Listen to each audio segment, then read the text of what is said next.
YouTube. So we recommend very much to.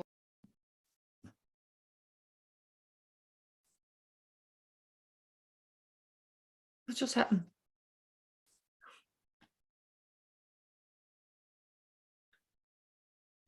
She's gone, right? Okay, no. Yeah. Okay. Oh. Well, might as well start then. Right, Dalit? Let's just start. Okay. So, as we usually do, we start with some breathing meditation.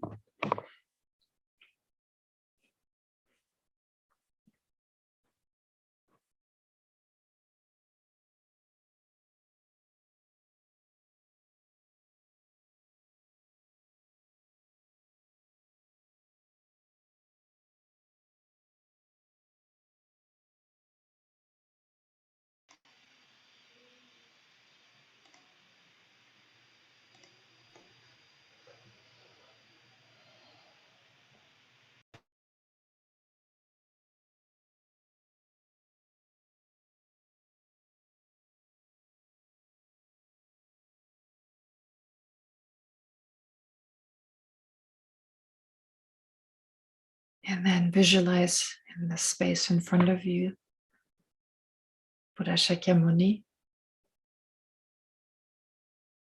who appears in the saffron colored robes of a monk.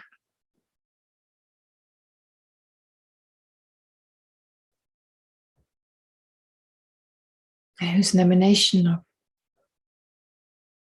all the qualities that we can ourselves achieve.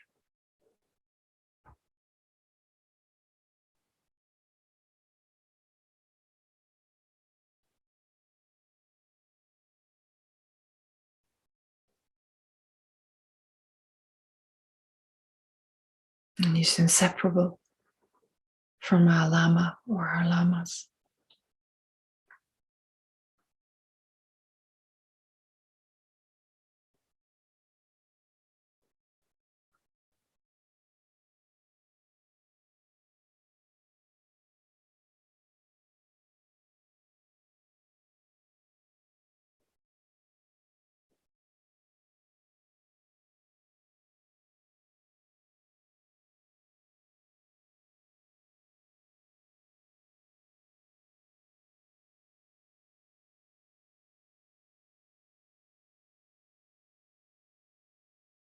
And then surrounding him are the great masters who achieved the same realizations, similar realizations through relying on the Buddha's teachings.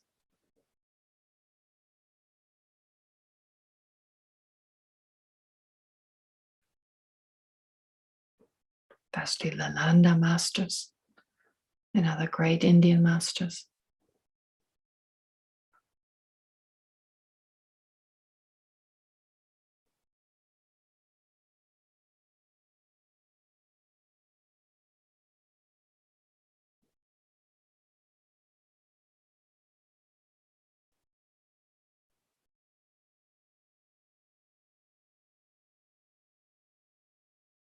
The masters of Tibet.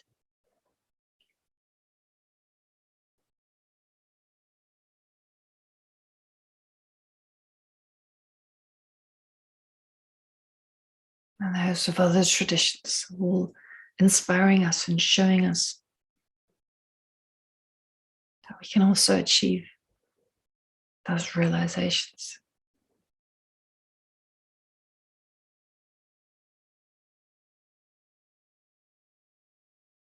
That we have the same capacity.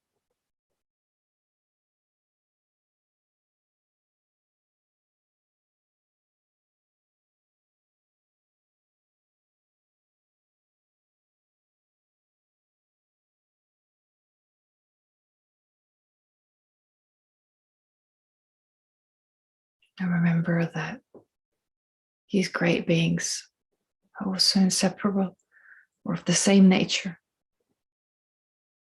then your Lama.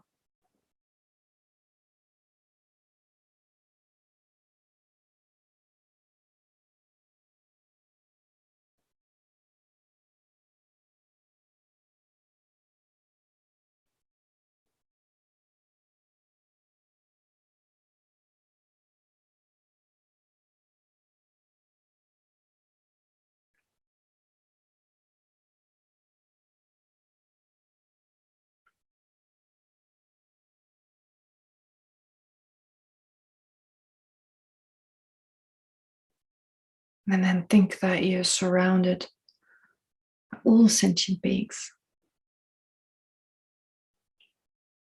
They're seated in all directions.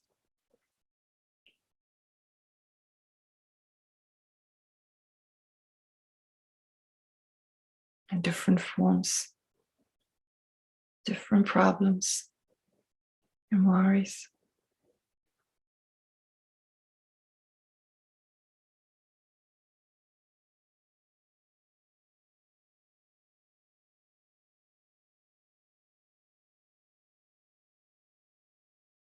Some experiencing mental pain, others physical pain.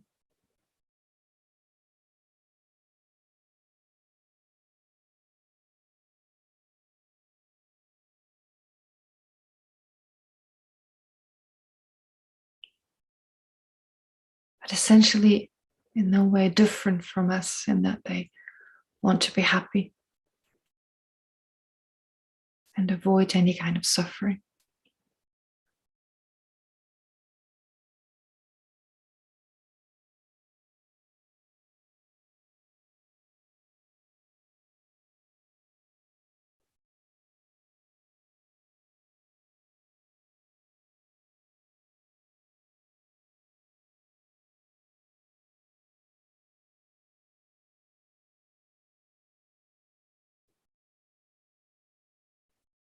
And also remember that them being other than yourself is just labeled I and other. Are merely imputed by the mind.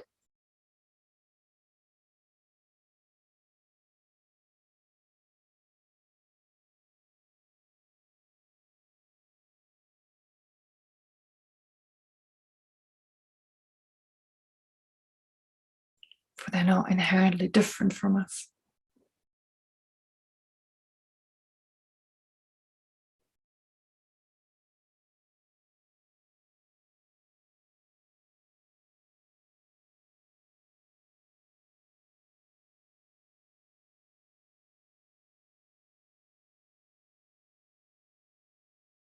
And so generate affectionate love towards each and every one of them.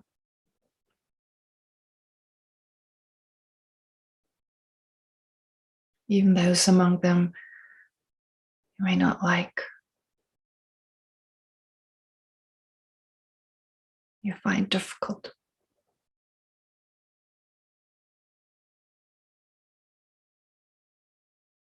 Generate a sense of closeness.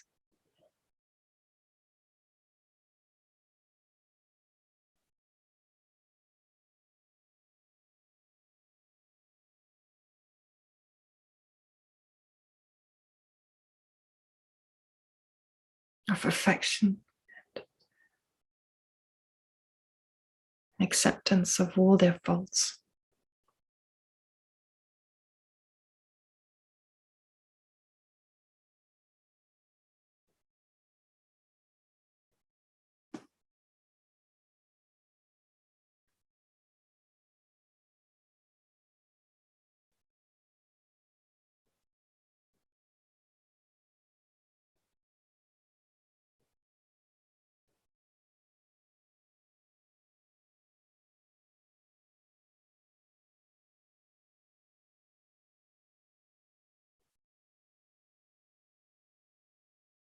And once you've generated that sense of all sentient beings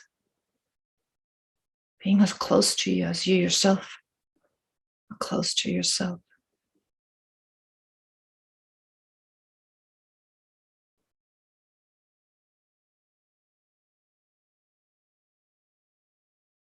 generate a sense of the countless sufferings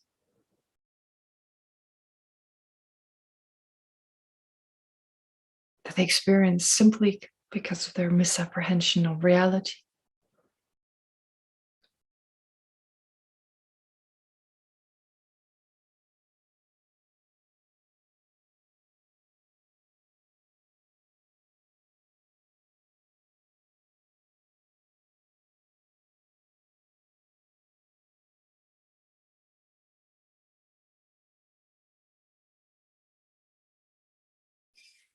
And generate great compassion, that is the wish for them to be completely free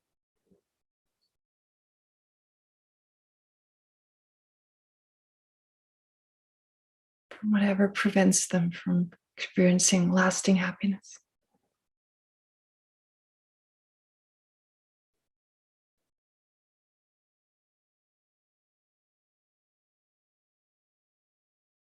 And the wish, may I be able to protect them,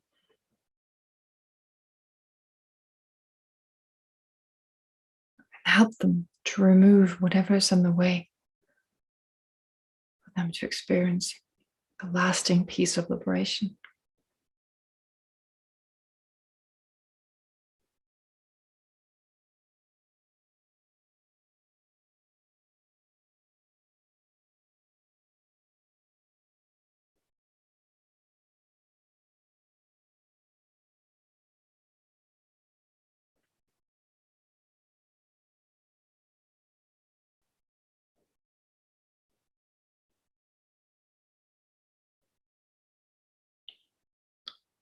And then allow that wish, that aspiration to grow stronger.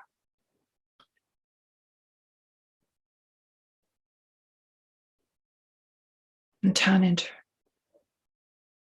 determination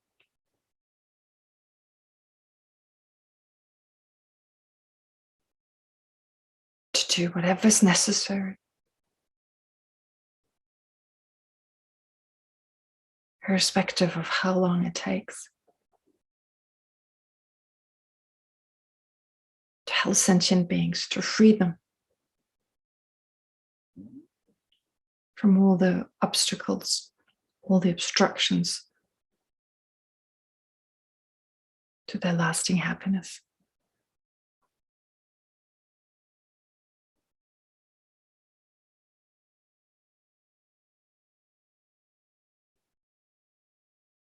And that way generate the special altruistic attitude towards all sentient beings.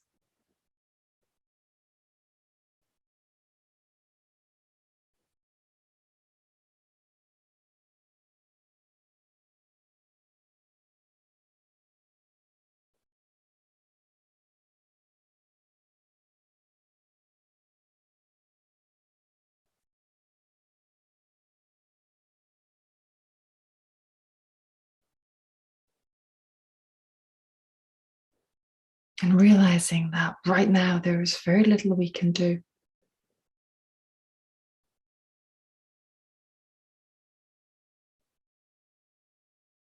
to fulfill this aspiration, this determination to benefit sentient beings.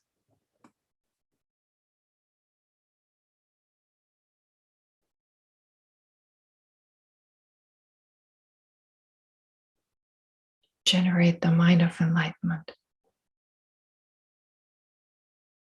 Bodhicitta, that is the aspiration to become fully enlightened, become just like the Buddha.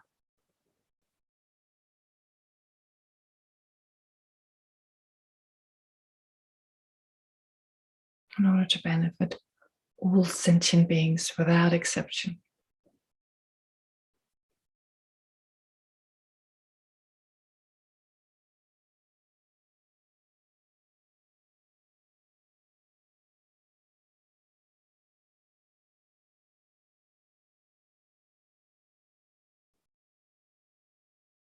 And it's with this mind, with mind of bodhicitta, that we continue to study the verses of Chandrakirti.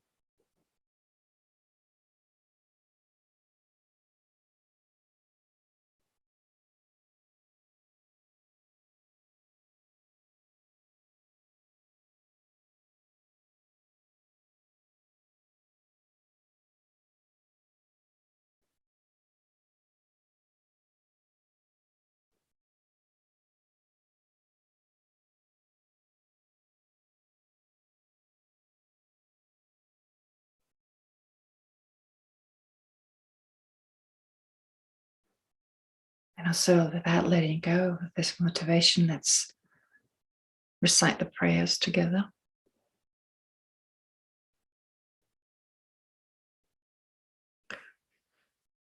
I go for refuge until I'm enlightened to the Buddha, the Dharma, and the Supreme Assembly. By the accumulation of merits, practicing generosity, and so forth, may I become a Buddha to benefit all sentient beings. I go for refuge until I'm enlightened to the Buddha, the Dharma, and the Supreme Assembly. By the accumulation of merits, of practicing generosity, and so forth, may I become a Buddha to benefit all sentient beings. I go for refuge until I'm enlightened to the Buddha, the Dharma, and the Supreme Assembly. By the accumulation of merits, of practicing generosity, and so forth, may I become a Buddha to benefit all sentient beings.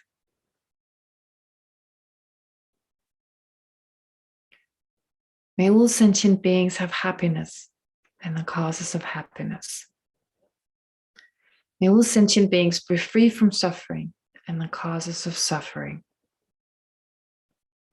May all sentient beings never be separated from happiness that is free from suffering.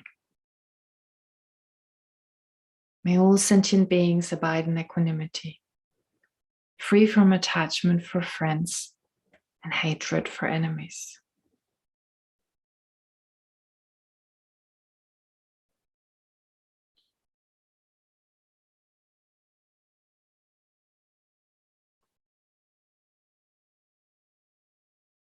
Reverently I prostrate with my body, speech, and mind.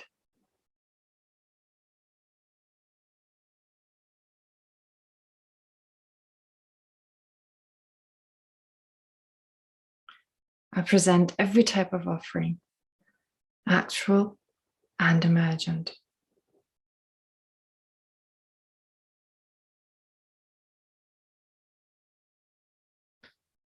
I declare all my negative actions accumulated since beginningless time.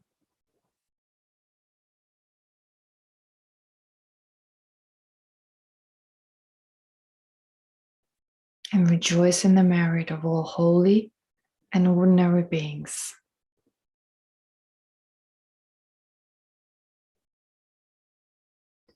Please remain until the end of cyclic existence.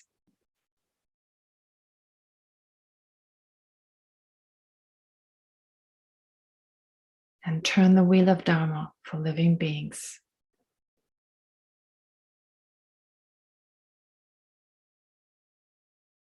I dedicate my own merits and those of others to the great enlightenment.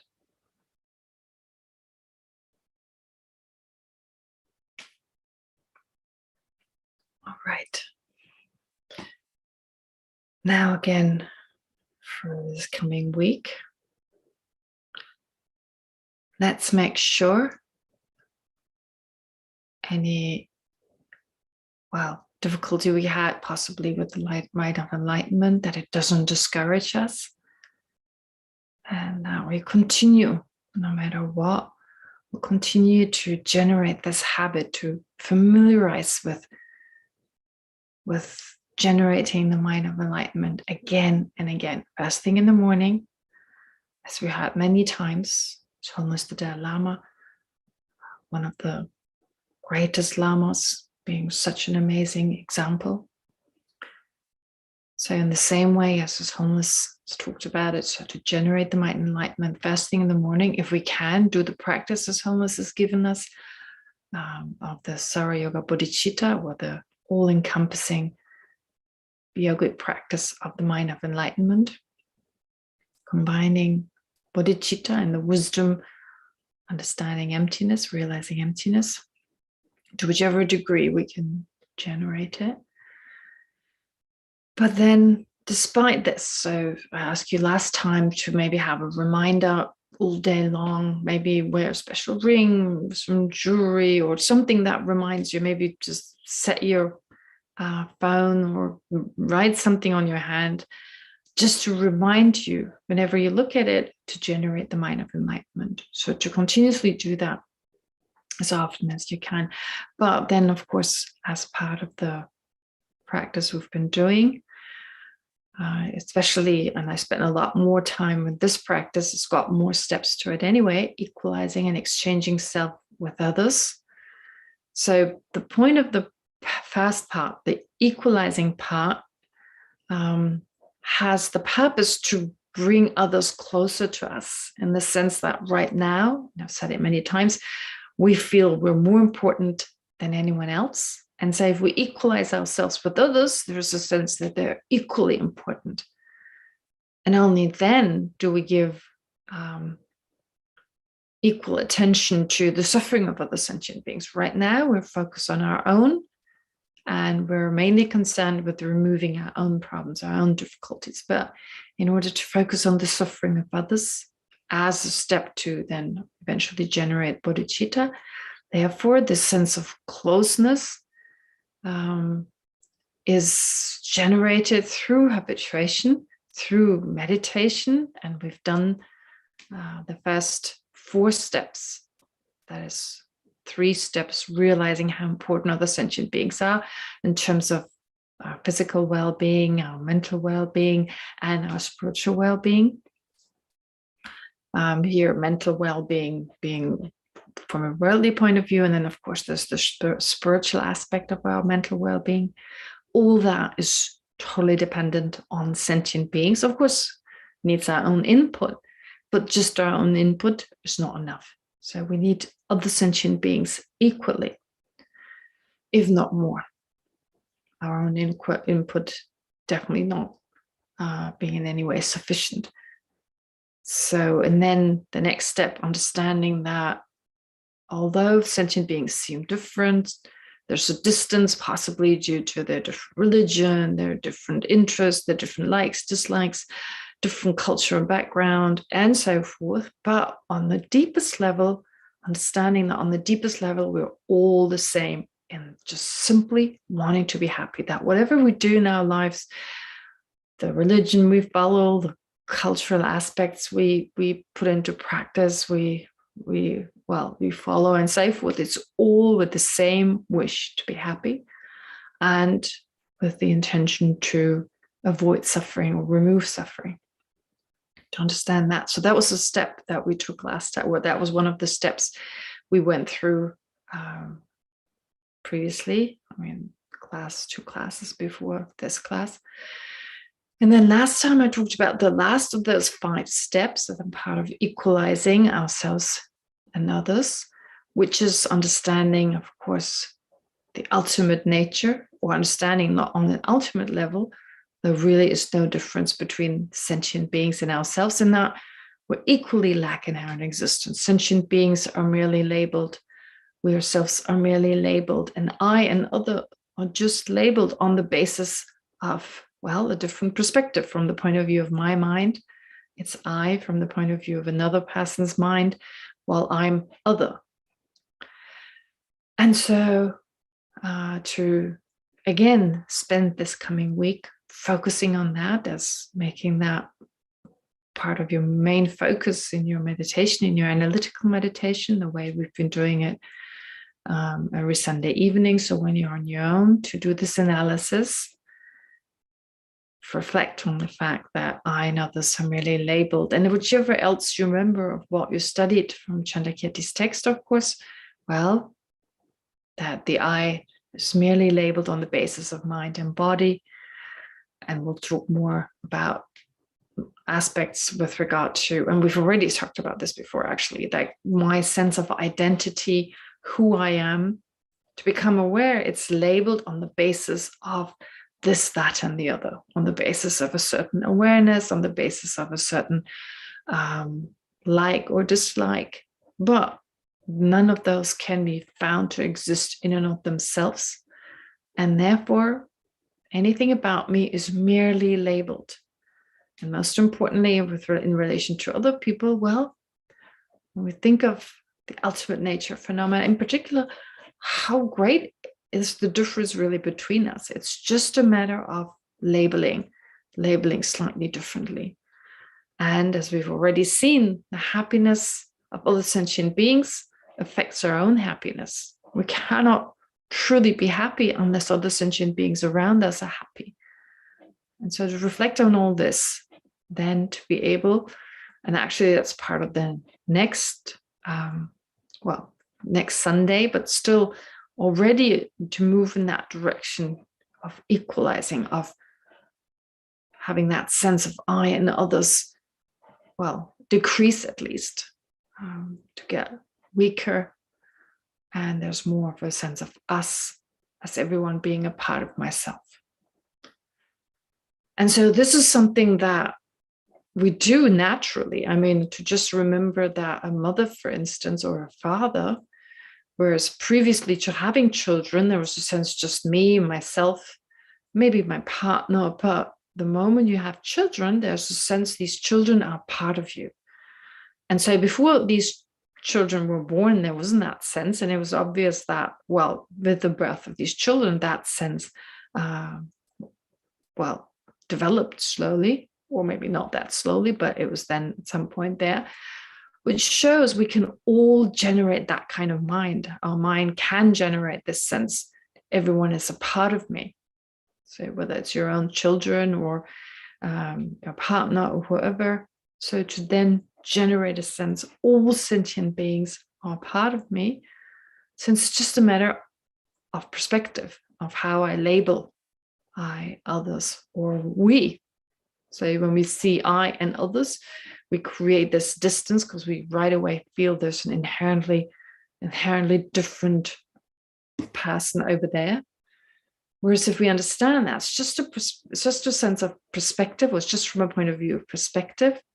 And in reality, it's really us. It's like everyone being a part of me and me being a part of everyone else. As Sonlis talks about seeing the oneness of, Sonlis speaks more about human beings, but of course actually includes all sentient beings. So to move therefore in that direction as part of what I would like you to do this coming week. So emptiness is your main focus, but with this in mind, the sense of oneness, generating more of a sense of unity or oneness with all sentient beings. Okay, great. And then as to questions, there were no questions. I received an email from Dalit with a link from, I'm not sure I say it correctly, Elisheva Ayalon. Anyway, so she sent me a link. She sent a link about how science looks at manifest phenomena. I only looked at it briefly, have to go through it again, but maybe we can put it, make it available for everyone. It was quite interesting about 3 dimensions, 4 dimensions, that you need at least 3 dimensions for phenomena to exist, and then the 4th dimension of time. So I guess from the little that I remember now, just going through it quickly, it seems like, the conventional reality was set forth. I mean, from a Buddhist point of view, looking at it with the Buddhist spectacles, if you like, looking at reality, like this is the conventional sense of conventional reality, in that you need certain factors for things to exist, interdependence in, things need to exist in a certain way, at least physical objects. Of course, there are more than the physical world, but this speaks mainly of the physical level of existence. It mentions, I think, also the perception of the mind, but it focuses more on the physical. But like I said, I have to watch it again, and maybe I can say something about it next time. Let's see. But anyway, it's quite interesting. So thank you, Elisha, for this video. Great. All right. And then there's nothing else. There were no other questions. So we can go right into the text, continue with the text. We got to verse 167. That is, I just briefly maybe even read it, but we didn't go into details on it. If we can just go up to 166, just quickly, because those two belong together.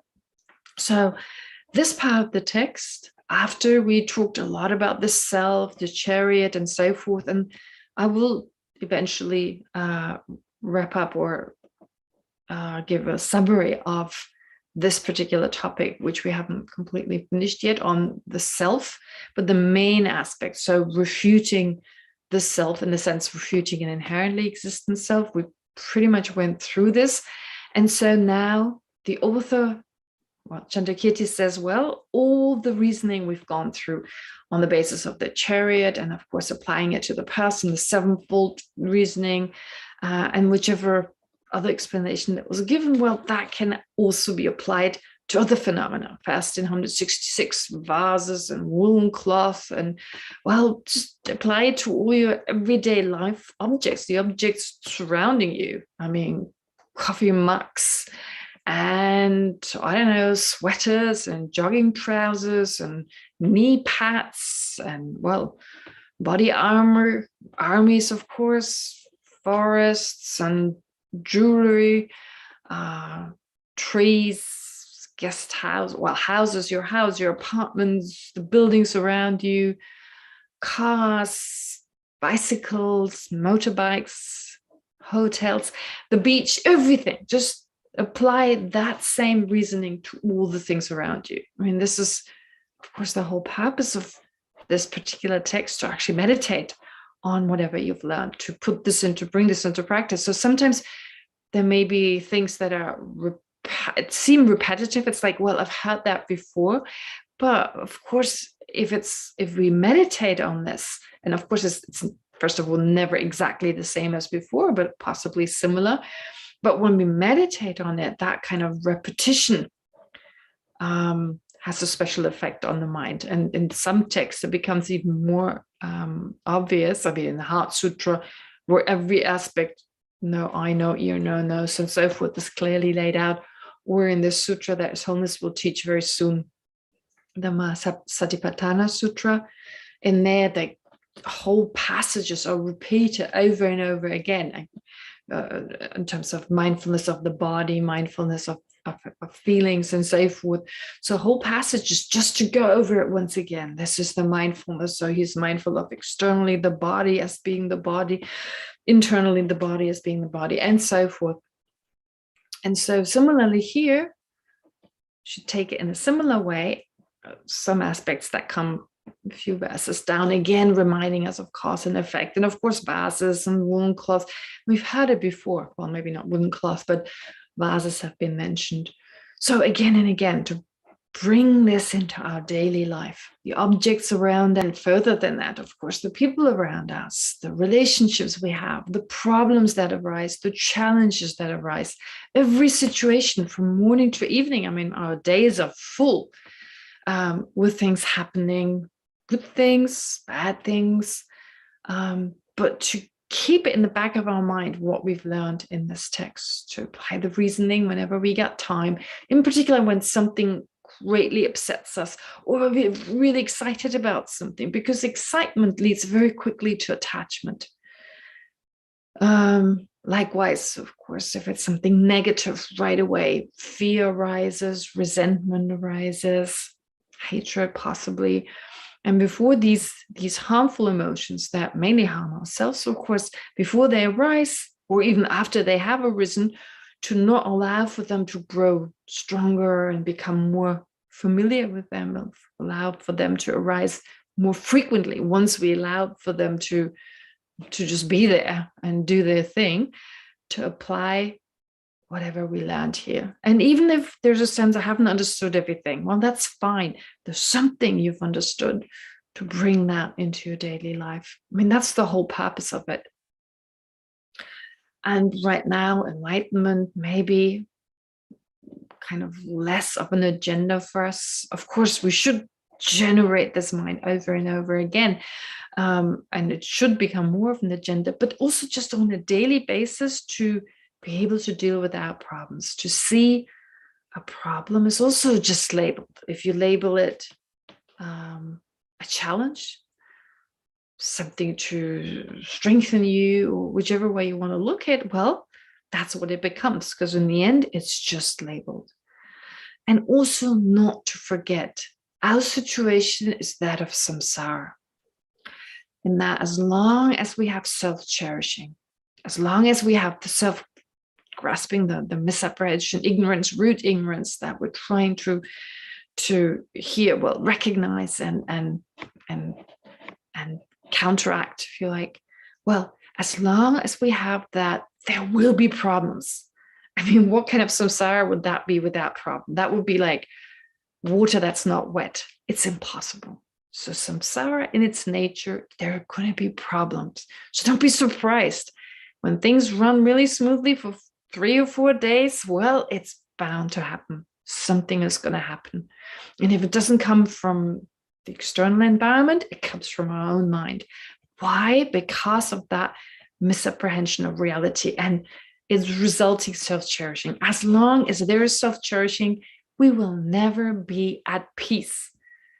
I'm talking about internal peace. There will never be internal peace. And even if the sun shines every day and the water at the beach is pure and what have you, and there's no corona, whatever, we will never be at total peace. Whereas on the other hand, if we can reduce initially our self-cherishing by way of, well, meditating on what Chandrakirti teaches us here, in that way, no matter what the external is, we'll be stronger, we'll get stronger, more determined, and remain calm at the same time. And our greatest examples, of course, as Holiness the Dalai Lama. Well, what else needs to be said? Just saying his name. For those of you who received teachings, know what I'm talking about. An embodiment of the Dharma. And His Holiness is not the only Lama. Of course, there are other great Lamas we have the fortune to receive teachings from.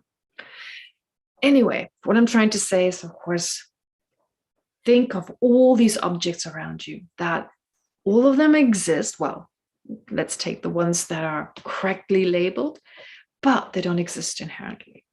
And then it says in 167, mentioning all those and also mentioning that the Buddha did not quarrel with conventional existence of the world. Okay, so we've heard that last time. The Buddha has no problem with the conventions, but points out that things such as parts. Okay, so in the first line, you have parts, qualities, attachment, defining characteristics, fuel, and so on. And then the second line, you have the whole and parts. The first line, parts, and the second line, whole. Qualities and quality bearer, that which has those qualities. In English, it's not really such a good word. In Tibetan, they have these pairs, like you have a quality and a quality bearer. You have attachment and you have the object of attachment. You have defining characteristics and that which is characterized. Employer and employee, you have that as a kind of a pair. Then you have fuel and fire. Okay, so if you take employer and employee, there's an example. You can't have an employer without employees and without an employee, and you can't have an employee without an employer. Okay, so that's like one of those pairs. And then, of course, you have parts and whole. You can't have a whole without parts. Impossible. And so a part is labeled as a part on the basis of, or in dependence on the whole. We had that discussion about the car. Unless you have a car, the parts that make up the car, so unless the car is assembled, strictly speaking, the car parts, as they're not assembled, at that time you don't have a car, and therefore at that time you don't have car parts. You don't have car parts. We talk like that, but not everything we say is totally correct. To be And it's fine to continue talking like that because we know what you mean, we understand each other. But strictly speaking, actually, when the car is disassembled, its parts are no longer car parts, because to have car parts, you need to have a car, because they're labeled independent on each other. So strictly speaking, at that time, I'm saying, okay. Anyway, so parts and the whole, qualities and quality bearer. And so you can take different objects here, parts of a car, whole the car, or qualities of a teacher, and the teacher, or qualities of, I don't know, a student. So his or her qualities. And then based on that, the quality bearer. So we talk about a quality bearer if you apply that term on the basis of certain qualities. And qualities are qualities, again, on the basis of a quality bearer. Attachment, object of attachment, similar. Defining characteristics. Here, qualities and characteristics are quite similar, though qualities have often the meaning of positive qualities, like yunten in Tibetan. It's actually positive qualities, and characteristics don't have to be positive qualities. Can be just ordinary qualities. Plus here it's defining characteristics that, for instance, the characteristic of being human. What is the defining characteristic of being human? Well, that which makes anything that doesn't have these characteristics, which shows that this is not a human being. Whereas we have characteristics we have in common with other things, with animals as well. For instance, well, the fact we walk on two legs and we can walk and talk. We can talk. So the fact we can speak. That in terms of animals and humans, being able to walk on two legs and being able to talk without just repeating things like a parrot, that would be a defining characteristic of a human being as opposed to an animal. But we're all impermanent. So those are just characteristics, but not defining characteristics, because we have that in common with others too. And then fuel and fire here, cause and effect are shown. So you may just take one particular object, take yourself, or, well, in order to also include fuel, for instance, if you take an object, like think you own this beautiful wooden vase, antique vase, it's of great value, beautiful vase. And so there's a sense this antique vase, it's in and of itself, it's this beautiful object. It's got this beauty within it. It's got these qualities. It's smell, it's fine art, it's the drawings around it, it's exquisite shape. And then someone comes along and tells you this is worth like $5 million. So it's like, wow, it seems to have that intrinsic quality of this value of $5 million, right? So since you've heard that, and suddenly this object that previously maybe you didn't know the value, for instance, and you didn't take a close look, it was given to you by your grandmother, it's like just something she gave you as a gift, for instance, and initially you don't realize it's exquisite painting, the shape and all that. You didn't pay much attention to it, but slowly you notice, and other people say things about it, and then someone speaks about the value, and it seems this object, wow, suddenly you realize these parts. It's a whole that has these parts. So the artwork on it, the carving, whatever it is. So that's the parts. Also the material is made of this sandalwood or whatever, like this really nice smelling wood. This pleasantly smelling wood. So it's got all these parts, which in actuality, it's just labeled, but it seems in and of itself. It has these qualities, it's got this incredible value. And it's an object of attachment, your attachment, since you know its value and you've seen how incredibly beautiful it is, and that it's so old, that it's so rare. In actuality, it's merely labeled on the basis of what the other person says, and the basis of what you consider to be beautiful. Goes back to your own upbringing and so forth. You consider to be a nice smell, sandalwood smell and so forth. So it's all in relation to that in and of itself. None of those are found in the object. So it's fuel. That's why I chose a wooden vase, because in the end, you can burn it, right? I mean, at some point, someone throws it in the fire and the fire burns a little longer than it would without this piece of this vase, because it's also fuel. So on the basis of the fact that fire can burn it, we describe it as fuel. This defining characteristics. So it's got defining characteristics as a vase. It's able to hold something.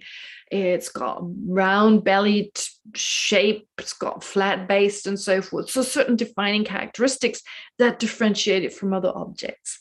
Now, all this is merely labeled. It's merely labeled on the basis of other parts.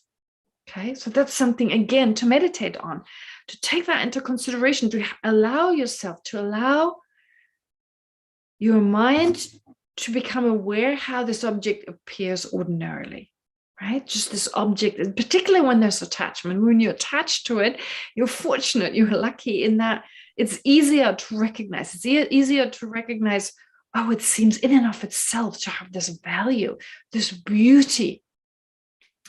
So with attachment, like I said previously, with attachment, there's always a wrong view involved. It's a wrong apprehension. It's always there. But in particular, there's a sense the object of attachment exists inherently. So in all the other afflictions, you remember this quote His Holiness gives many times, just as the from Ayadeva's 400 verses, just as the body sense power pervades the whole body, our misapprehension of reality, ignorance, pervades all afflictive emotions. So, like I said, when you have attachment towards a particular object, well, then you definitely have a strong sense of that object's inherent existence. And then think, well, it's got parts, but they're dependent on the whole. So these beautiful parts, well, still, they wouldn't exist without the whole. It wouldn't be parts of a vase. These qualities, again, you need a quality bearer and vice versa. And it's an object of attachment because there's attachment towards it, because there's the misapprehension and so forth. So to really analyze the object and find that there's nothing you can find about this. There's nothing about this object. It's a whole, it's a quality bearer, it's expensive, but none of those are found to exist within the object. None of those. It seems like these qualities, whatever you say about the vase, the identity of the vase, it seems that it's existing within this vase, but none of those can be found. Okay. So because it says here, none of these exist when subjected to sevenfold chariot analysis. So chariot analysis, just saying the same analysis you perform with regard to the chariot and its parts, you do the same with regard to this vase. The parts and its whole, the qualities and the quality bearer, attachment and object of attachment, and so forth. Yet they exist in another way through everyday conventions of the world. So it seems this value, I mean, value is such a good example because it's so human to give things a value. I mean, animals, well, they probably have a sense of something being more value, of course, their own offspring and so forth, but not this kind of material value in terms of this is $5 million or what have you. So to also watch your mind as if when you have a sense, it's from within the object, that value. I mean, the best example is money. Just watch your mind putting in front of you a shekel note of high value, right?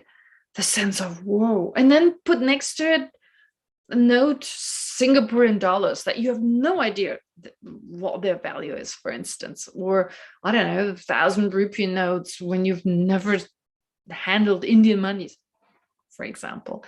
There's nothing, there's none, not that feeling at all. And for me, a very interesting experience, and I'm sure many of you have heard of it. I think it was the year Trump was elected. It was like not a good year for two reasons. So one reason was that the money was devaluated in India from one day to the next. I think it was that year, actually. Maybe I'm wrong. But anyway, it was that year when suddenly I was on the news late in the evening, the next day, any currency, 500 or 1,000 rupee notes, they would lose their value. And 100 rupees, that's not that much. That's like, what, like maybe $2. It's not enough to pay rent and so forth. And so all the other high currencies, so 500, 1,000, yeah, well, they had all lost their value from one day to the next. And that was a very interesting sense of how initially there was a feeling this money contains this value. From one day to the next, that was gone. And then when the new money arrived, the Indian Mint kind of printing this new money, and you put the two, like the old 400, 500 rupee notes and the new one next to it, it needed some time to get a sense, wow, this is valuable, to not just have it lying around on the table. And in fact, I found 500 rupee notes in our kitchen in the nunnery where I live. Someone had left it in like a donation box. I just, as for a joke, I left it on the table right out there, just to put it there. It was the old 500 rupee notes. And I just wanted to see people's reaction. And they were in and they were like, oh, because it was like first reaction, oh, this is money. Oh, but no, it's just a piece of paper.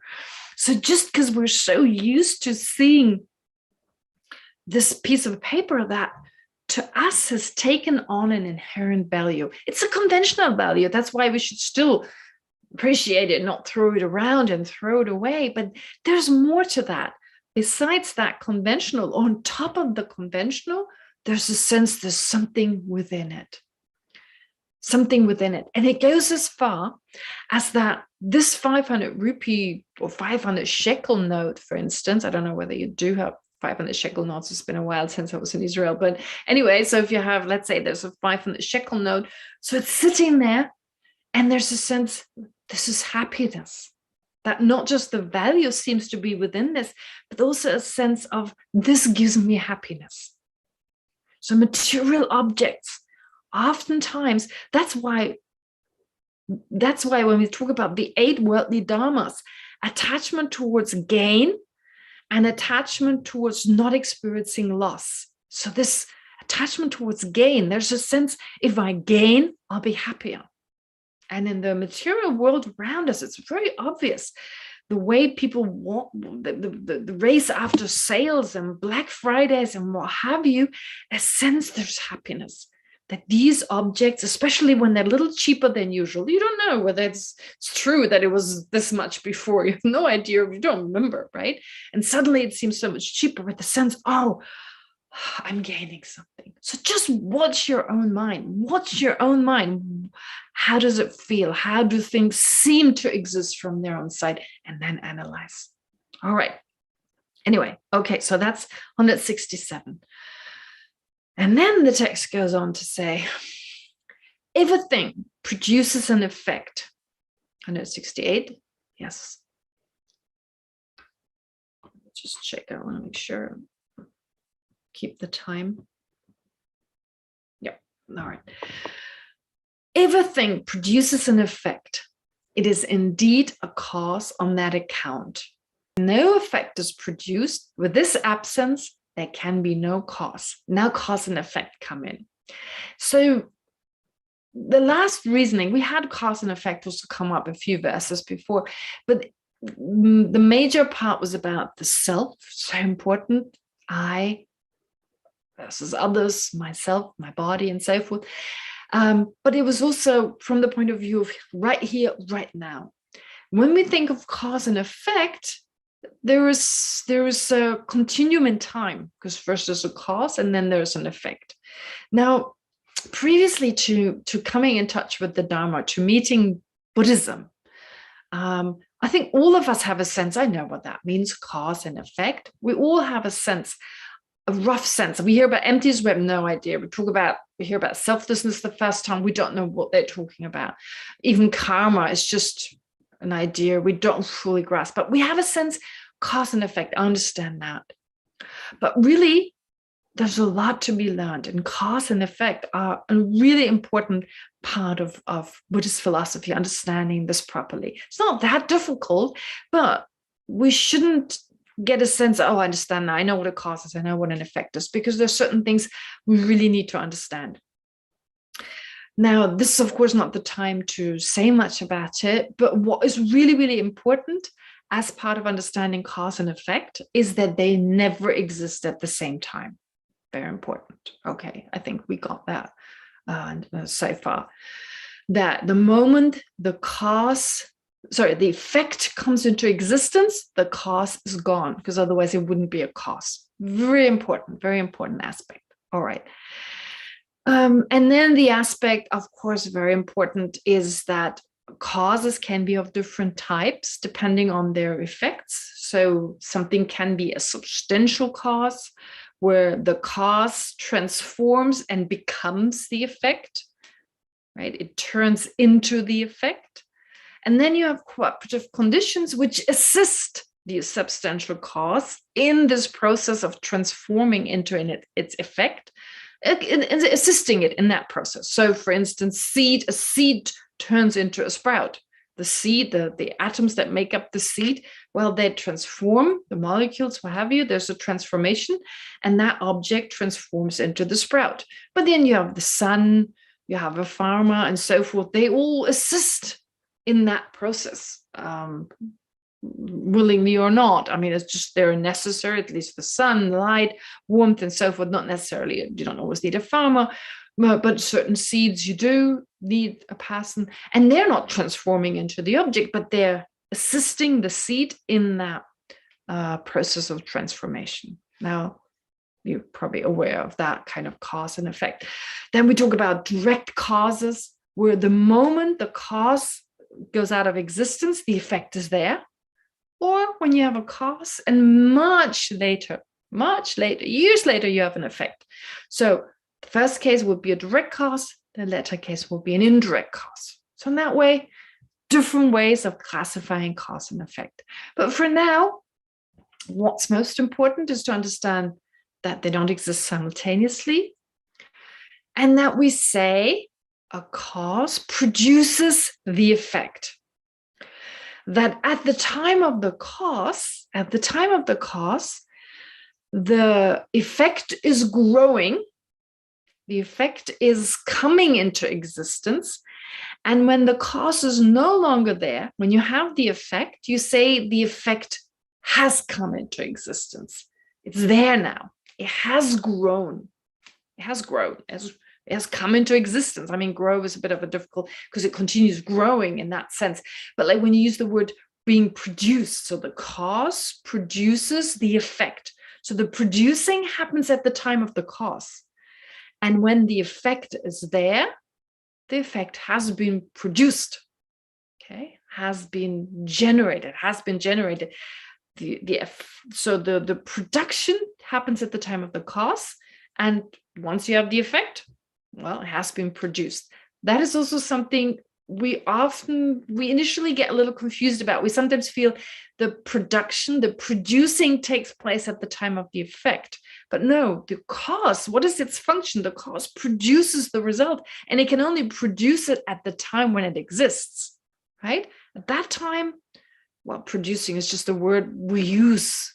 We need to describe this function, like causing the effect, if you like. So when does it do the causing of the effect? It causes the effect using the present tense while it's there. And when the effect is there, it has been caused, it was caused, right? That is, in terms from the point of view of its cause no longer existing, that action is completed. Of course, other actions take place, but just in relation to this cause and this effect. And we also say, well, the cause has a potential to give rise to the effect. I mean, that's how we can account for the fact that certain causes do not create certain effects. We distinguish, therefore, like an apple seed has the potential to give rise to an apple tree, but it doesn't have the potential to give rise to a pear tree, for instance, or a peach tree, or what have you. And so based on that fact, we say one has the potential and the other one doesn't. But again, we need to be aware that's just labeled. Where's that potential? We have a sense, oh, this little seed's got this little potential within it. Again, similar to the sense that I don't know, $100 notes has this value in it, has this capacity to make me happy in it. Like the sense we get as if there was something from the side of the object. So similarly here, it seems the seed holds this potential, as if there was some potential, like maybe pink in color or something. I'm just exaggerating here, but something that you could actually, when you look for it, you'd find that is that potential. All right. Okay. It may have a DNA and all that. Yeah, all that, but that's not the potential. Based on the DNA has, we then label potential. But again, in and of itself, we won't find a potential. So having said all this, that is where cause and effect here come in. And how is this important? You may wonder, how is this important? And we speak about seeds and sprouts, but unless you're a farmer, you really, why would you care if you're, I don't know, enthusiastic gardener, you may be interested in that, but then you know this anyway. Of course, from the point of view of karma, extremely important that my experiences right now are the result of my past actions. So there it becomes obvious, well, I'm here creating my own future. I have this power. I have this potential and power right here and now to create the right kind of causes to have the experience that I wish to have. So that's incredible. From that point of view, it's very important to understand cause and effect. But just from the point of view of our interconnection as human beings, because there was a cause and effect at play. In that, of course, when I say I am a continuum. I am a continuum of moments and time. There's me now, there's me a second later, and so forth. And then there's you a moment before, and then now, and then moments by moment. So when we interact with each other, we talk to each other, we communicate, we're acting as each other's causes. Not saying that suddenly you couldn't live without me if I act as your cause. No, that's not what it means. It means that within each second, there are certain cooperative conditions, basically, from the environment that a moment later or after that create or determine who we are. So the simple example, if someone tells me something I'd never heard before, Leora tells me something, Dalit tells me something, right? She's saying something to me. So I hear those words, I think about them, and in that moment, I'm already slightly different. I'm a different person. I know something I didn't know previously. And that was affected by what, let's say, Dalit said to me. So in that moment, she's the cause of me knowing this now. All right.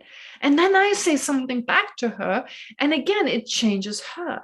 So when we say we're dependent on each other, that dependence is a dependence on causes and conditions that we affect later moments of the other person. And this is a back and forth.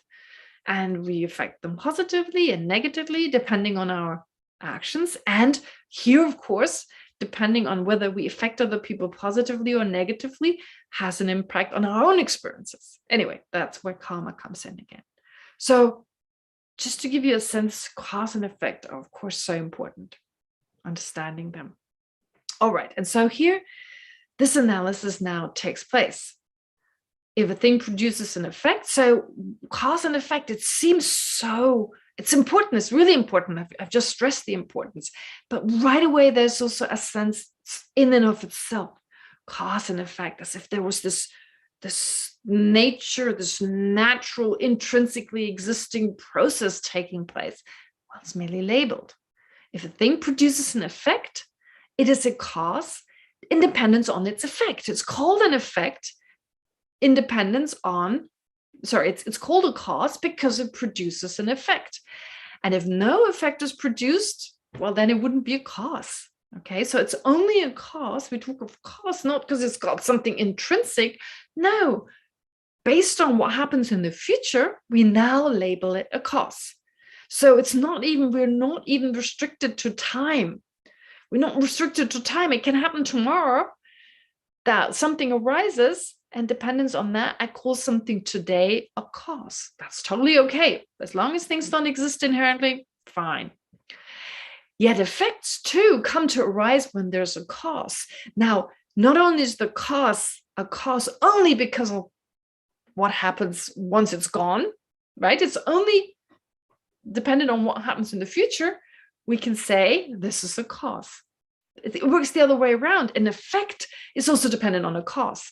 Verbally, it wouldn't be effect unless it had a cause, but also just the fact that it came into existence or sprout still needs a seed.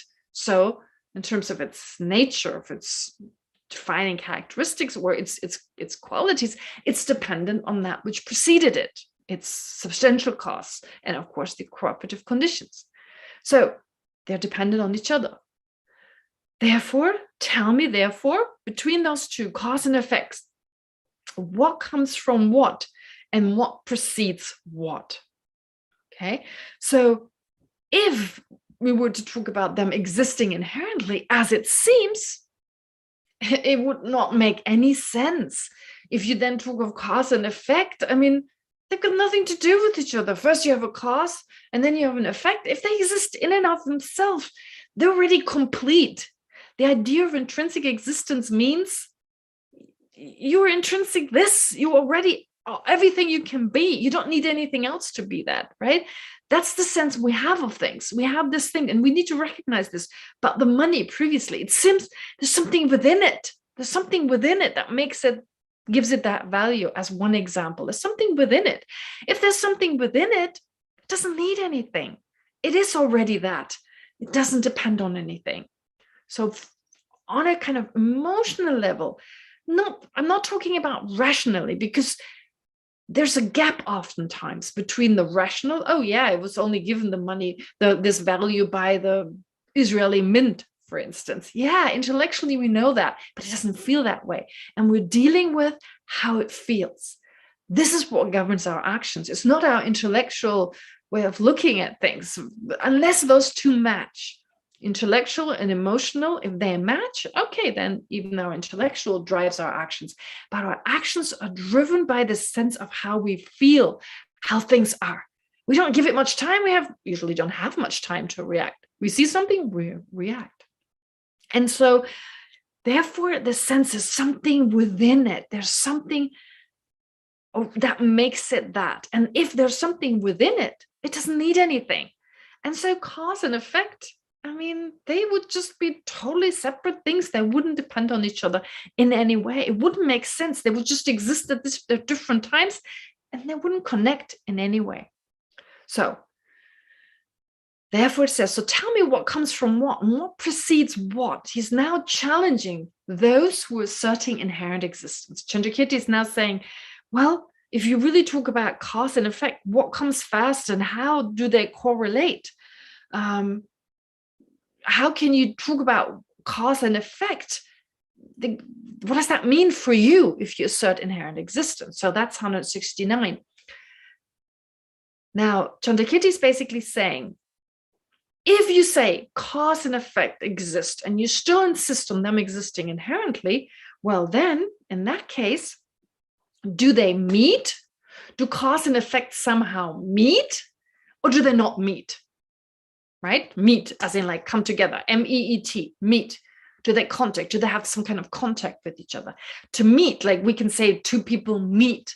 All right. So when two people meet, it exists at least at the same time. Or as the commentaries tell us, that meeting could mean like a river flowing into the ocean. When a river flows into the ocean, they become one.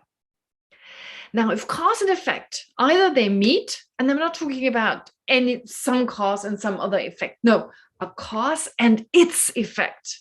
A cause and its effect. There's a relation between the two of them. Either they meet or they don't. All right. So if they meet, it could really just be if they meet because they are dependent on each other. That's what some of the Buddhist philosophers who accept inherent existence, what they hold is that, yeah, an effect depends on the cause. So if an effect depends on a cause and they meet, well, then they have to be one. They have to be one. There's no other way, because if they existed at the same, if they meet, they have to exist at the same time. And then if one depends on the other, well, that wouldn't make sense, because if they exist inherently, they don't have to depend on each other. So they would just have to be one. It would be like a river that flows into the ocean. There's no difference any longer between the river and the ocean. So if you say that a cause produces the effect through contacting it, well, in that case, they will share the same potency. So cause and effect will be not distinct. And since they will share the same potency, so there'll be no difference between them. If they were indeed distinct, if they don't meet, if one is here and one is over there, well, then a cause might as well be the non-cause. It's got nothing to do with it. It won't. How will it affect a result? We had that many times before. As in, like, how can it affect anything? It's like they're totally self-contained. They're complete as they are. So why would a cause would just go out of existence and have nothing to do with the result? So it would not differ from anything that is not a cause of that effect. But apart from these two possibilities, there is no other conception of causal relation. There is no other possibility. Either they contact, they exist there at the same time, or they exist at different times. There's no other possibility. And then he goes on to say, well, according to you, since you accept inherent existence, your cause does not produce an effect. How would that take place? How would a cause produce an effect?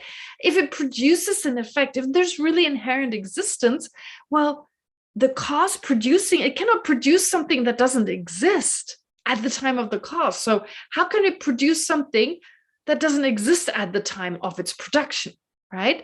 Because they don't just talk of labeling. Yeah, we say, the Prasangika would say, well, we say it produces its result, it's merely labeled. But if it's not merely labeled, if it's really intrinsic within the cause to produce a result, the result has to be there. You can't say it produces something that's not there. The labeling is not an option. So the only way would be that the cause exists at the time of its effect. And if that's not the case, because that's not what the Svatantrika, for instance, would accept, well, then the cause doesn't produce an effect. It doesn't produce it through contacting it. That's definitely what they say. And cause and effect will not be distinct, since they will share the same potency. So if you say that they're one, then, oh no, we had that. No, sorry, the next line. Since your cause produces no effect, so it would lead to your cause, the cause that you accept, does not produce any effect. Therefore, they cannot be what you call effects. How is an effect if its cause didn't produce it? For the reason I just gave, at that time, at the time of the cause, there is no effect to be produced. So you can't produce something that doesn't exist. Also, a cause devoid of an effect would have no reason to be called a cause. So if a cause doesn't produce an effect, well, if there's no effect, it also can't be called a cause. Why would it be cause? In that both cause and effect are like illusions for us. So we don't have this problem. We don't believe in this inherent existence of things. We just label on the basis of what happens in the future, what happened before. We label cause, effect, no problem. And things are like illusions in that they seem to exist in and of themselves, but don't exist like that. You believe the way they appear to you, they also exist. And that's why you have a problem. You cannot account for cause and effect. But since for us, cause and effect are just like illusions. Sorry, I just need to check the time. Oh, it's over. Time is up, so we need to finish here. But anyway, in that both cause and effect are like illusions for us, we're not vulnerable to these objections. And yet the things of the everyday world will still have existence. So we have no problem. We have no problem whatsoever. Therefore, to believe that cause and effect exist inherently, well, it does not make sense. And so that was just a short summary again of that. And like I said, we have discussed it before. It's not totally new, but in order for us for us to, for these ideas to sink deeper, we need to go over this again and again. And then next time with verse 171 comes an interesting debate.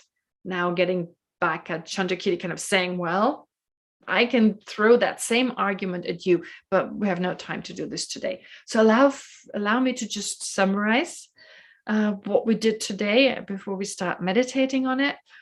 So briefly, I spoke briefly of 166 and mainly of 167, saying that whatever we learned before, when it comes to the person, when it comes to the chariot, let's now apply it to everything else, to the objects around us, the objects we utilize on a daily basis, but also in terms of how we look at things. Something is a part of something else, something is a quality, something is an object of attachment, something else is a defining characteristic, it's fuel for fire, and so forth. Well, let's understand it's only there in relation to other phenomena, so such as a whole. You can't have a part without a whole. You can't have fuel without fire. You can't have qualities without someone bearing these qualities, and so forth. So therefore, it's always in dependence on other factors that these are all labeled, not existing in and of themselves. So this we should understand based on the reasoning we went through before. And now if you take into consideration cause and effect, well, let's see it in this, we should see it in that same light. Just as a part, for instance, is maybe labeled on the basis of the whole, and the whole is labeled as a whole independence on the parts, and so forth. Child independence on parents, parents on child, and so forth, aunt and nephew, and so forth.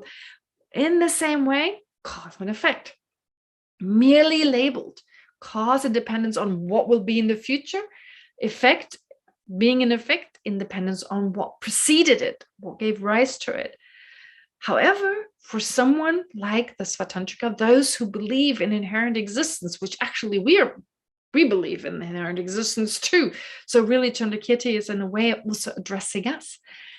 The way we look at things, the way it appears to us, the way we act upon it, it seems a cause is intrinsically a cause and effect. It's intrinsically an effect. And so therefore, the question that arises is, how does a cause give rise to an effect? Do they come together? Do they meet as cause and effect? Or do they not meet? Are they totally like they never come together? Both cases don't make sense. If they meet, they have to be the same. There's just no way. They're dependent. There's a dependence. And if they exist at the same time, well, then they have to be one, because otherwise, how would they depend on each other? I mean, they exist intrinsically. They don't need to depend on anything. And if they exist separately, well, then they have no connection. Why would you call one a cause? It's the cause of like anything, or like a non-cause of anything. And you would call a non-cause a cause. Okay, so basically that doesn't work. And this analysis, Chandrakirti says, to us, it's no problem. We have no problem with this. We don't accept inherent existence. For us, everything is like an illusion. It appears to exist inherently, but doesn't exist that way. And therefore, everything makes sense. All right, that's really what those verses say. And then for next time, there's a response by the Svatantrika or by whoever holds on to inherent existence. Okay, now let's spend next few minutes meditating on what we learned today, starting with some breathing meditation just to let go of any disruptive thoughts.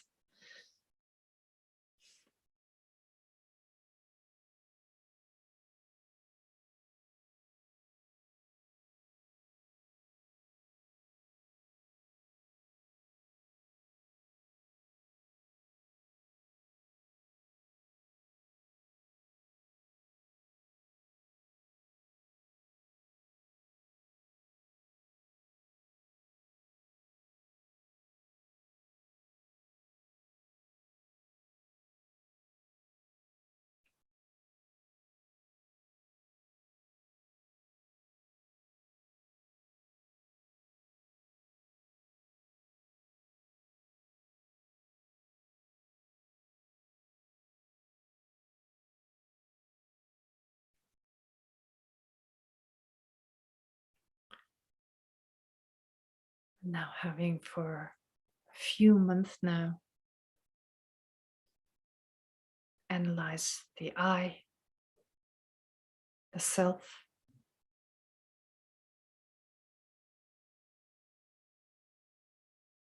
having learned that it's merely labeled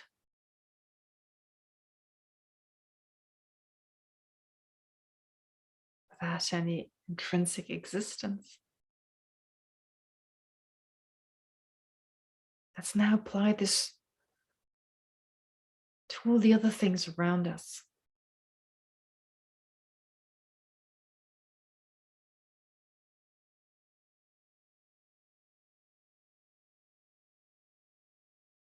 The object we utilize, like cups and plates, clothes we wear, the army,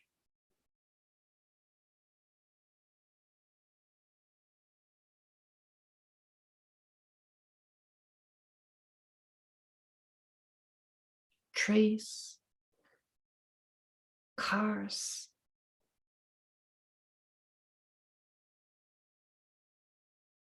place we live in. They're all labeled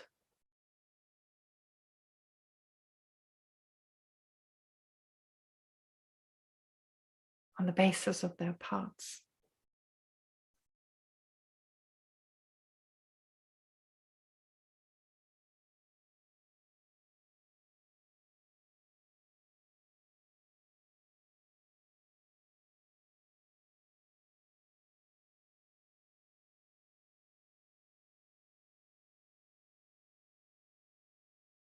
With parts only existing as such.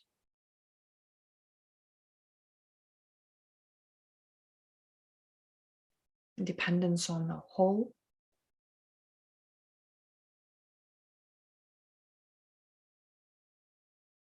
And a whole depending on its parts.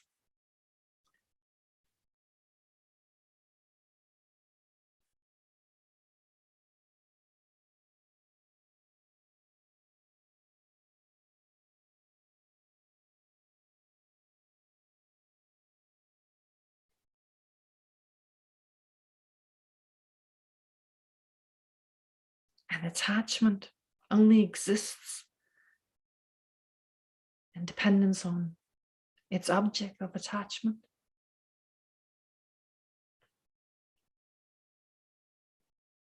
While an object of attachment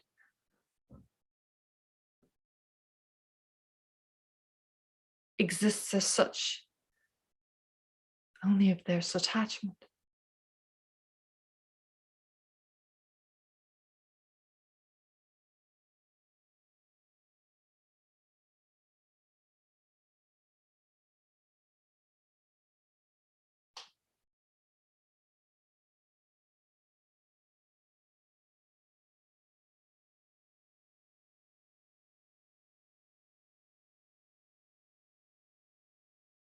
A parent is labeled as such dependence on their son or daughter.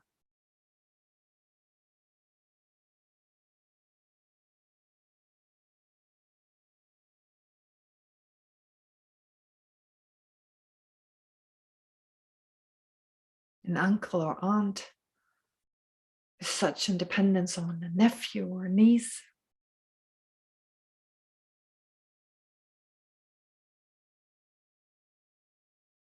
There's no intrinsic auntness or uncleness, and so forth.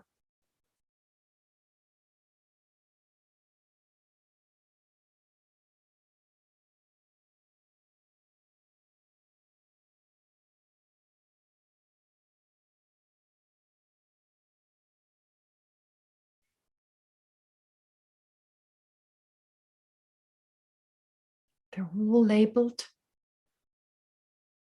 dependence on something that's also merely labeled.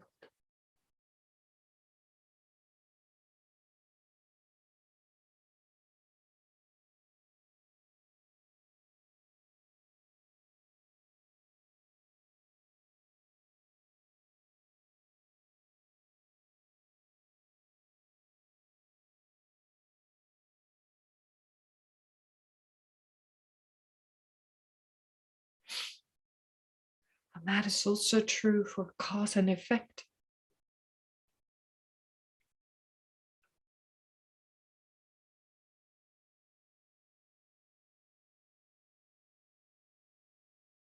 Which are also dependent on each other.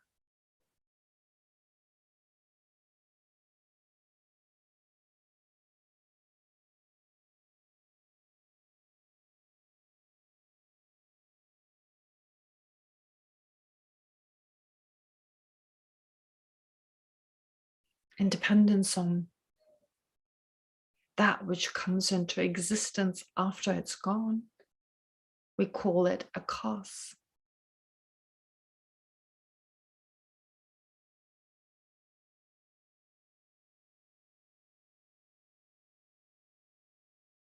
While in effect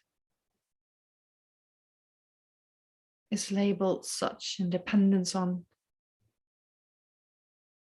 that which preceded it and gave rise to it.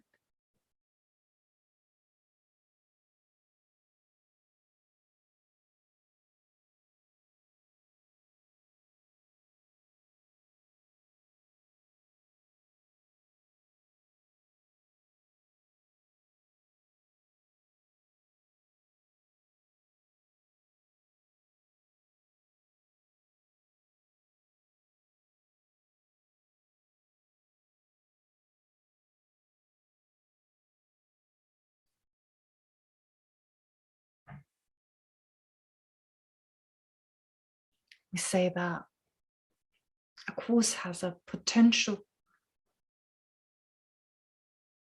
to produce something.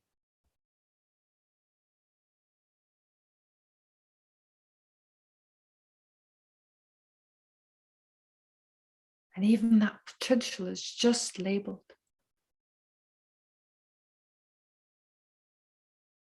On the basis of what later on arises from it.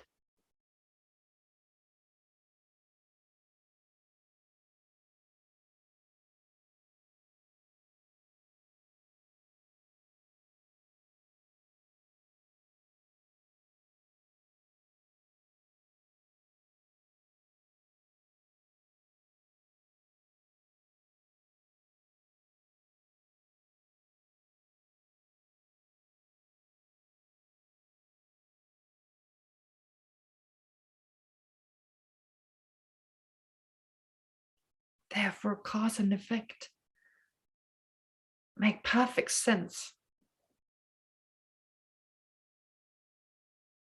from the point of view of phenomena not existing inherently, but being merely labeled.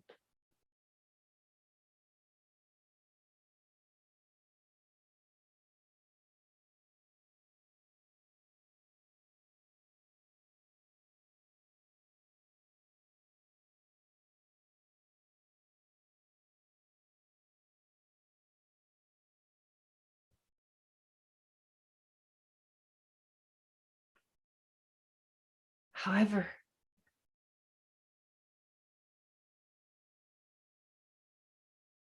if they were to exist the way they appear to us,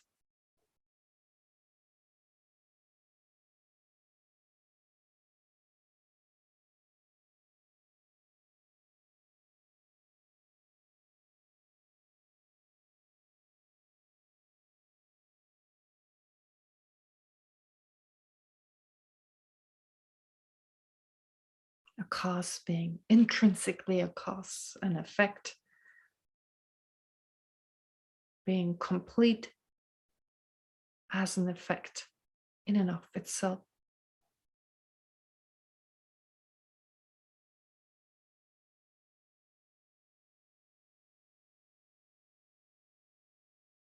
We should analyze, do the two meet? Do cause and effect meet? Or do they exist completely separately?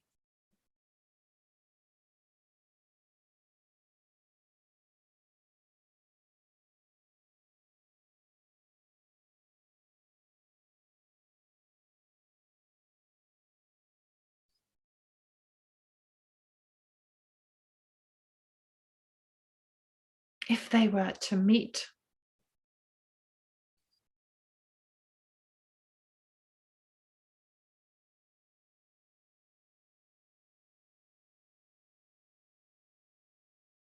they would be inseparable.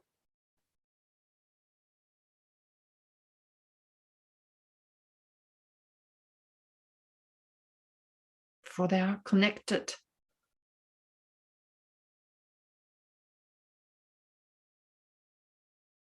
And that would be the only possibility for them to exist.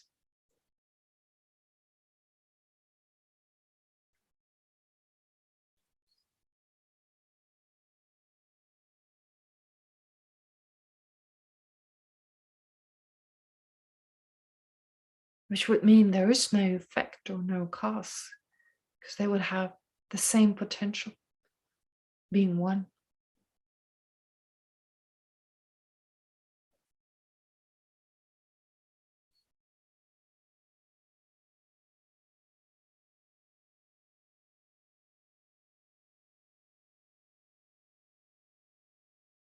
So if seed and sprout were to exist inherently and were to meet,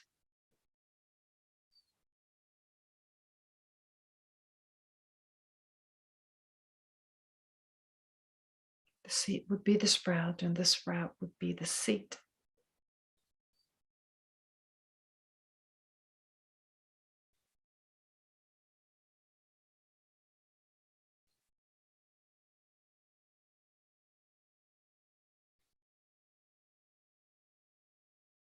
And it would be ludicrous to talk of them being cause and effect.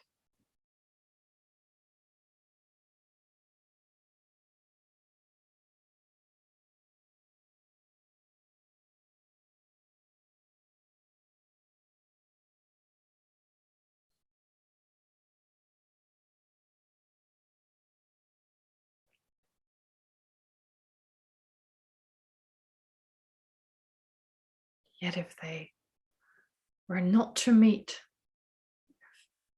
cause and effect,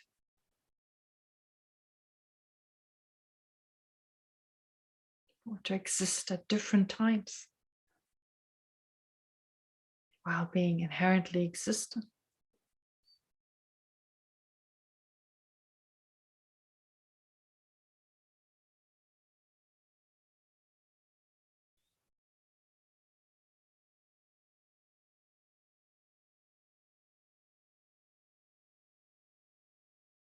there would be no way in which the cause would produce the result.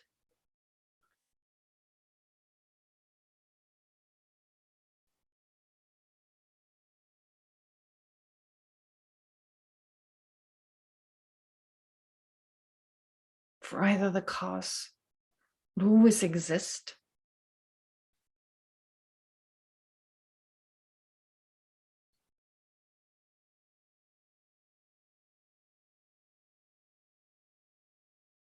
for nothing could affect it,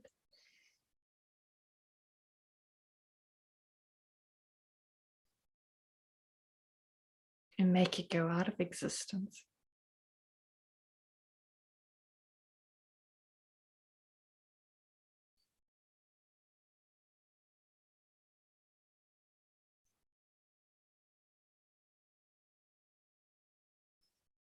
And even if it were to go out of existence, it couldn't create anything.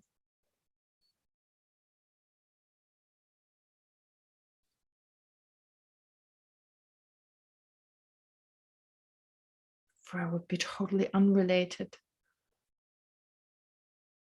to its so-called effect.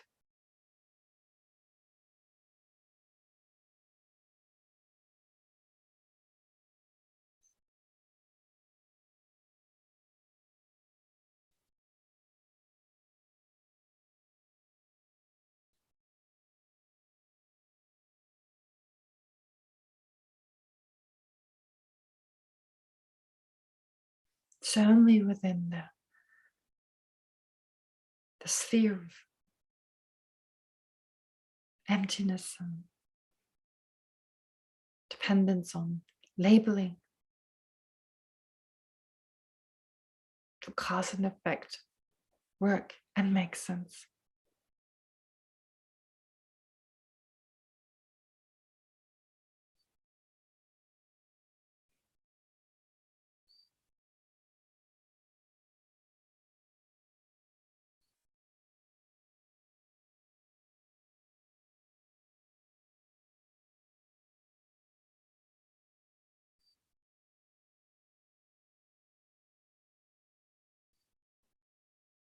The basis of those, our actions, create our experiences in the future.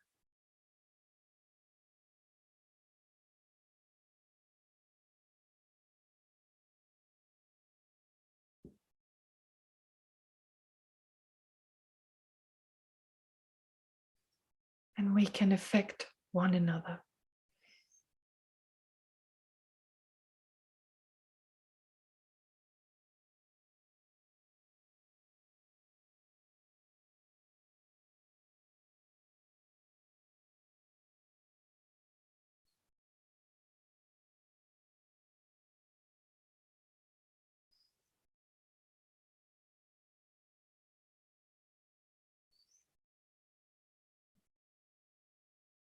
And now, in conclusion,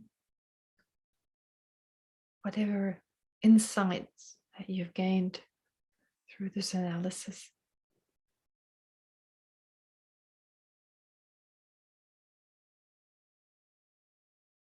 allow this to become part of your deeper emotional fabric through focusing on it single-pointedly.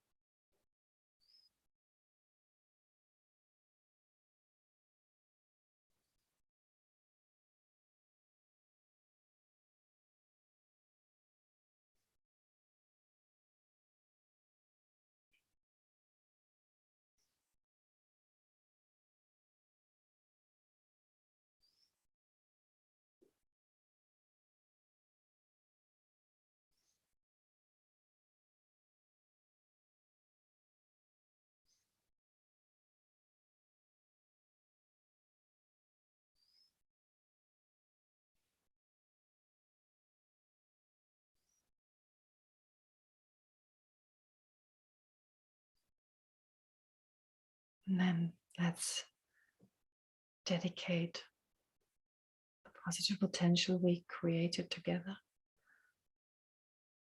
Dedicating it first of all towards our own enlightenment. May we quickly attain the state of a Buddha for the welfare of all sentient beings by virtue of our merit.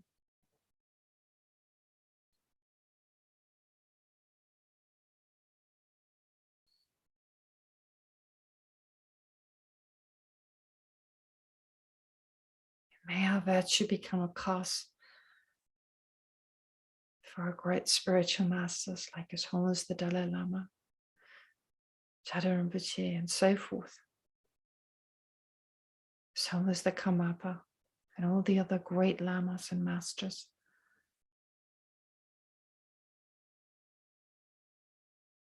To have a very long and healthy life, so that they may continue to teach the pure Dharma.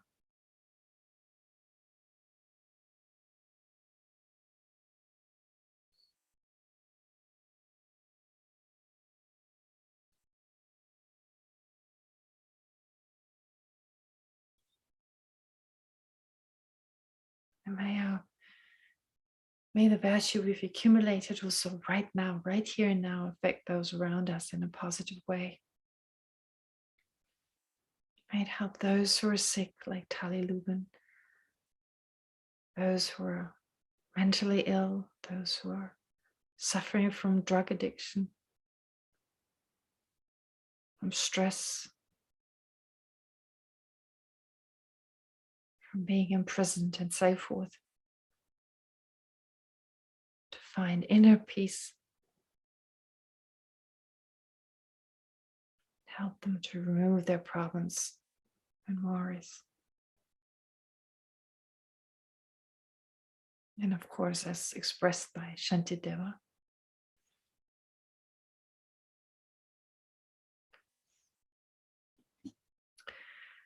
may all beings everywhere, plagued by sufferings of body and mind, obtain an ocean of happiness and joy by virtue of my merits. May no living creature suffer, commit evil, or ever fall ill. May no one be afraid or belittled, with a mind weighed down by depression. May the blind see forms and the deaf hear sounds. May those whose bodies are worn with toil be restored on finding repose. May the naked find clothing, the hungry find food. May the thirsty find water and delicious drinks. May the poor find wealth, those weak with sorrow find joy. May the forlorn find hope, constant happiness and prosperity. May there be timely rains and bountiful harvests. May all medicines be effective and wholesome prayers bear fruit. May all who are sick and ill quickly be freed from their ailments. Whatever diseases there are in the world, may they never occur again. May the frightened cease to be afraid, and those bound be freed. May the powerless find power, and may people think of benefiting each other. For as long as space remains, for as long as sentient beings remain, until then may I too remain to dispel the miseries of the world.